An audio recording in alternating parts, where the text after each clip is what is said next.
Jacob, parle-nous donc, ça a été quoi le feeling quand tu as vu la rondelle entrer dans la partie supérieure du filet? Ah, c'était incroyable pour vrai.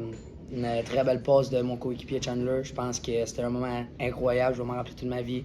San Gervais était en feu comme à chaque soir, puis j'avais vraiment des frissons. Là. Pour un gars de Shawinigan, de vivre ça, justement, d'avoir l'ambiance qu'on a depuis le début des séries.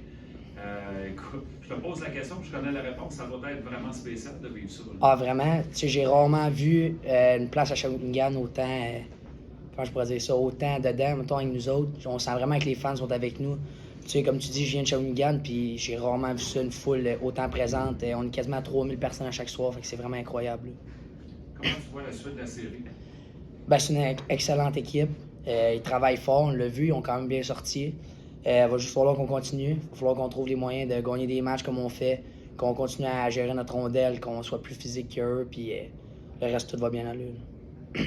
Mais le nombre de lancers, quand même, joue en votre faveur. Oui, vraiment. Mais, tu sais, l'important, c'est qu'on donne pas trop de chances de marquer. Tu sais, notre goaler, il fait vraiment les arrêts clés de ce temps-ci.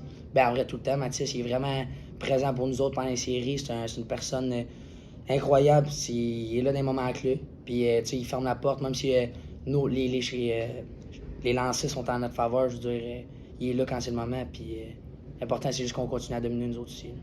À quel point c'est valorisé entre les joueurs de bloquer des lancers? Ah, vraiment, on met vraiment l'emphase là-dessus.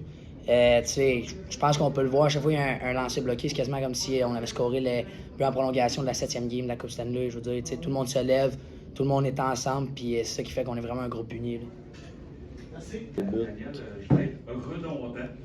Parle-moi encore une fois de l'importance de faire les petites choses dans une victoire comme celle de cet après-midi. Ben, c'est du hockey de série, hein. On savait qu'on affronte un adversaire qui est, je l'ai mentionné souvent, qui est très, très, très systématique, qui donne pas grand-chose. Oui, on a du temps de possession, mais en même temps, ils jouent à l'intérieur, ils retiennent les lignes. Fait qu'on le sait que chaque revirement peut nous faire très mal. J'ai adoré notre maturité ce soir, je pense, dans notre gestion de rondelle. Encore une fois, au risque de me répéter. Je pense que la clé, c'est là. Gérer notre rondelle, gagner les lignes, faire pivoter l'adversaire. La clé est là.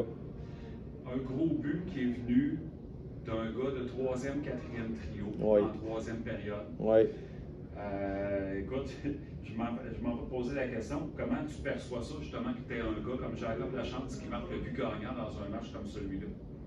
Ben, c'est sûr et certain que je serais content pour lui. Si tu regardes son travail, je m'en dis depuis le début des séries, on va dire depuis les 2 dernières saisons, là, depuis son arrivée à Shawinigan, tu sais que c'est un gars qui a le cœur gros comme l'aréna.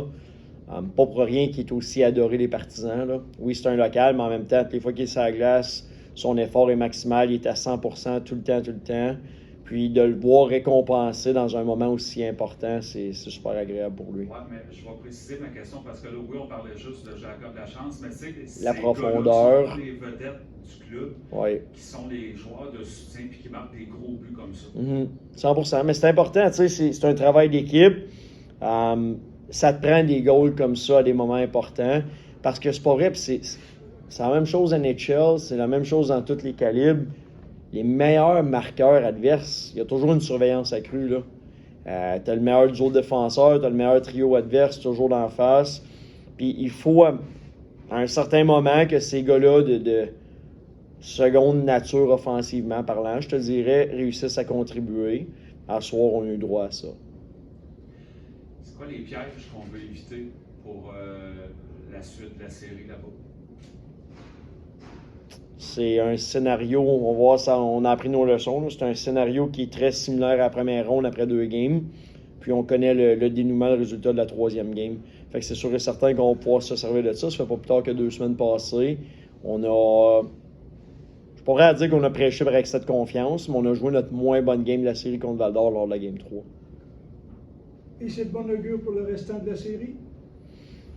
Je veux jamais me projeter trop loin. Je veux dire, en ce moment, on s'est mis dans une bonne position, mais vous voyez comment Sherbrooke travaille fort, travaille de la bonne façon. C'est une question de momentum. Ça peut virer excessivement rapidement. Mais je suis confiant que le vestiaire va continuer à faire les bonnes choses.